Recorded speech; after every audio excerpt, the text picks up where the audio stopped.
Our tested friends during our liberation war, they supported us. Not only that, after 75, when mother, brothers, everybody, only to survive. So they get the shelter. প্রতিশোধ নিতে আবারও দেশে ফিরবেন সাবেক প্রধানমন্ত্রী শেখ হাসিনা, এমনই বার্তা দিলেন তিনি লাইভে এসে।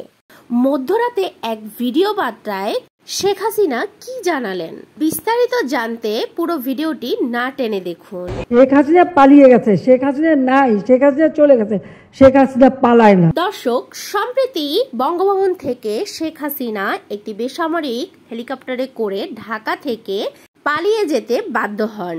শেখ হাসিনা দেশ ছাড়ার আগে একটি ভিডিও বার্তা দিতে চেয়েছিলেন মানুষের উদ্দেশ্যে, কিন্তু তিনি সেটার সুযোগ পাননি, অর্থাৎ ছাত্ররা তাকে সেই সুযোগটি দেয়নি। অবশেষে সেই ভাষণটি দিয়ে দিলেন তিনি। দর্শক, সাবেক প্রধানমন্ত্রী শেখ হাসিনা বর্তমানে অবস্থান করছেন ভারতের নয়াদিল্লিতে। ভারতের প্রধানমন্ত্রী নরেন্দ্র মোদীর কাছে ঠাঁই পেয়েছেন তিনি। সেই নিরাপদ স্থানে বসে তিনি একটি ভিডিও বার্তায় বলেন, সাময়িক সময়ের জন্য দেশ ছেড়েছি আমি আবার ফিরবো। এটা আমার বাপের দেশ, এটা আমার হাতে গড়া বাংলাদেশ। এত সহজে ছেড়ে দেওয়ার পাত্রী আমি নই।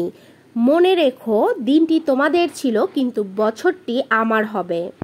দর্শক, পুরো ভিডিওটি দেখে আপনার মন্তব্যটি অবশ্যই কমেন্ট বক্সে কমেন্ট করবেন। শেখ হাসিনা দেশে আসলে আপনি তাকে কেমন ভাবে শাস্তি দিতে চান বা কি শাস্তি হওয়া উচিত সেটা দেখতে চান, অবশ্যই কমেন্ট করে জানাবেন। ধন্যবাদ সবাইকে পুরো ভিডিওটি দেখার জন্য।